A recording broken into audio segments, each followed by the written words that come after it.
Hidup bro. Hidup bro. Segundo.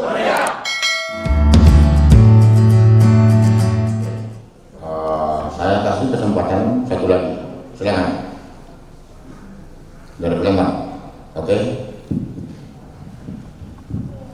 Seluruh penjuru Indonesia dan juga anak ketum bersama tim-timnya. Ini harus saya sampaikan kepada kita semua. Yang pertama, masalah pembelaan terhadap melalui advokasi internasional itu sangat saya setujui. Namun di sini perlu kita ketahui bahwa kawan-kawan yang berjuang di bawah, yang membentuk basis, mereka itu terlebih dahulu dihantam oleh sebuah perusahaan. Itu yang pertama. Setelah kita melakukan pembelaan, karena makan waktu yang terlalu jauh, terlalu panjang, dari bipartit sekian bulan, mediasi sekian bulan, sampai ke pengadilan sekian bulan, akhirnya kawan-kawan tadi yang sudah melakukan untuk penguatan organisasi yang tertangkap tadi, akhirnya mereka menyerah di tengah jalan. Situ. Artinya tadi yang kita lakukan pembelaan tadi semuanya sia-sia. Intinya kami dari Sumsel, itu yang terjadi sekarang di Sumsel. Contohnya di situ kita sudah mempunyai ribuan dulunya anggota, tapi terakhir ini setelah mereka memang benar-benar berjuang, perusahaan langsung tangkap, pecah. Padahal si kawan tadi yang mau berjuang itu, padahal mereka berjuang dan kepingin mesti kerja. Iya, memang pengalaman memang perjuangan buruh ini memang sangat panjang. Jadi saya pun sebelum jadi hakim PHI sudah merasakan itu. Jadi mulai dari pembentukan serikat pekerja tingkat perusahaan, intimidasi, ya bukan intimidasi, kadang-kadang ada juga dikasih iming-iming, bulu, kue, segala macamnya, ada juga begitu. Itu juga bagian memperlemah gerakan. Tidak mempan kita dikasih yang enak-enak, baru kita dikasih yang berat-berat, itu tadi intimidasi apa segala macam. Namanya berjuang. Resiko itu memang harus kita hadapi. Kalau kami dulu waktu masih zaman-zamannya sebelum reformasi, jadi kalau di PHK itu memang kami nggak pernah berpikir berapa pesangon yang kami dapat, nggak ada itu dulu ya. Jadi kalau sudah berjuang ya sudah PHK begitu dulu, tapi kan eranya sudah berbeda gitu. Nah, bagaimana mengantisipasi hal tersebut yang proses berjuang lama itu? Saya pikir memang begini.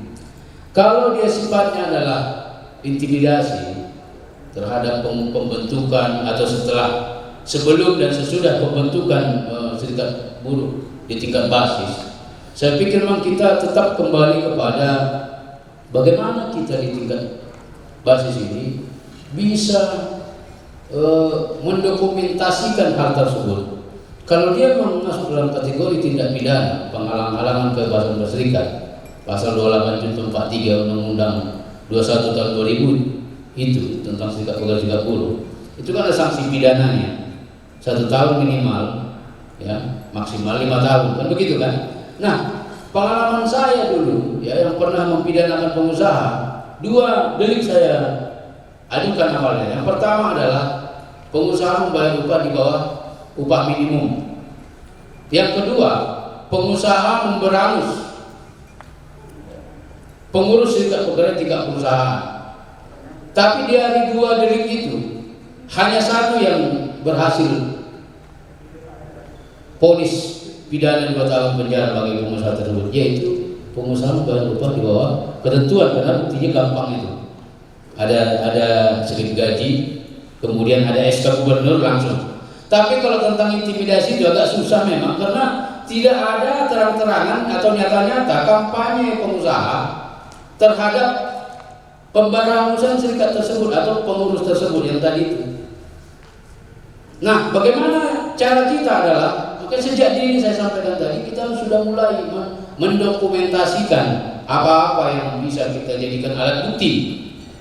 Apakah dia ke ranah pidana atau ke PHI-nya begitu. Ini kupikir yang penting harus kita, memang harus ada contoh pengusaha yang dipidana karena melakukan ya intimidasi atau pemberangusan terhadap pengurus serikat buruh di tingkat perusahaan. Itu kan masuk dalam kategori tindak pidana kejahatan. Memang proses itu lama, kan macam cabai.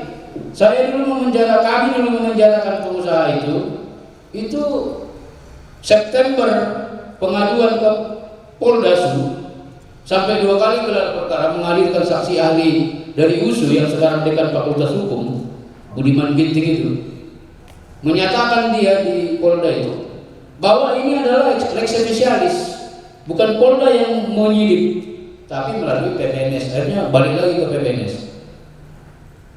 Ya kita mulai lagi sampai pada ponisnya itu bulan 6 tahun 2016. Padahal September 2015 sudah kita ajukan ke Polda. Berapa bulan itu? Lama kan? Tapi itulah perjuangan.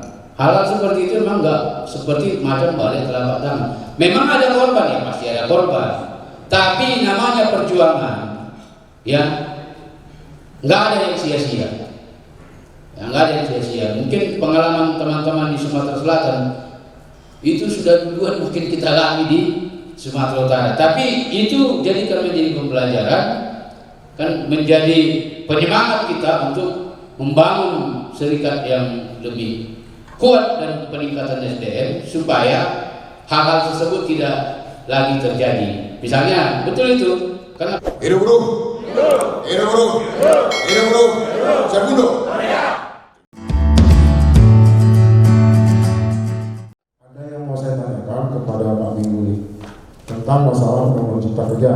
Apabila ada kasus yang terjadi sebelum Undang-Undang Cipta Kerja ditetapkan, sementara kasus tersebut disidangkan pada saat Undang-Undang Cipta Kerja ditetapkan, maka undang dasar apa yang dipakai dalam kasus tersebut? Itu yang pertama, Pak. Yang kedua, dalam pasal 154 ayat A Undang-Undang Cipta Kerja tentang PHK masalah efisiensi, pengertiannya di situ perusahaan tutup atau tidak tutup, cuma mengalami kerugian. Akan tetapi pada putusan MK nomor 19 tahun 2011, pengertian PHK karena efisiensi tidak dibenarkan. Pengertiannya perusahaan harus tutup. Maka mana yang harus kita pakai? Apakah Undang-Undang Cipta Kerja atau putusan MK tersebut? Terima kasih, Pak Menteri. ya undang-undang tidak ada mengenal surut. Jadi begitu ditetapkan dia berlaku sejak tanggal ditetapkan. Dia tidak berlaku surut. Itu apa ya? Tentang asas retroaktif itu. Kemudian tentang adanya semacam kekosongan hukum, tadi sudah saya jelaskan sebenarnya Undang-Undang Cipta Kerja terkait dengan macam-macam PHK dan haknya. Ya, adanya beberapa pasal di Undang-Undang 13/2003 tentang ketenagakerjaan yang dihapus. Itu kan semua diatur di peraturan pemerintah ya. Nah, sampai hari ini kan belum ada peraturan pemerintah yang bisa kita pedomani dalam hal tata cara dan hak tentang PHK yang jenis-jenis PHK itu. Maka kami sebagai pemegang kekuasaan kehakiman dalam hal ini Pengadilan Umum Industrial akan tetap menjalankan Undang-Undang Nomor 13 itu. Nah, itu apa? Itu tegasnya kita. Jadi nggak mungkin kita tunggu peraturan pemerintah nggak tahu sampai kapan, dan juga hari ini juga masih diuji di di Mahkamah Konstitusi kan. Siapa tahu putusan Mahkamah Konstitusi dibatalkan undang-undang itu kan bisa aja. Nah, jadi agar tidak ada kekosongan hukum, maka kami tetap melaksanakan aturan yang ada. walaupun sebenarnya ada asas hukum yang baru mengesampingkan undang-undang yang lama begitu. Tapi kan karena peraturan pelaksana yang belum ada, maka kita tetap pakai yang masih ada begitu ya. Jadi itu kupikir jawaban untuk ketua DPC, dan ini kita praktekkan langsung. Ada pesangon 2 kali ketentuan kita putus, padahal 5 Oktober itu Undang-Undang Cipta Kerja sudah diketok Presiden Jokowi kan, nggak mau tahu kita orang nggak ada peraturan pemerintahnya. Nah, itu ya. Terima kasih. Itu perkenalkan, nama saya Krisman Tumanggur dari DPC Serbundo Kampung Tengah. Saya sebagai bendahara, namun saya bukan sebagai guru, bukan mewakili dari guru, namun saya dari wira swasta.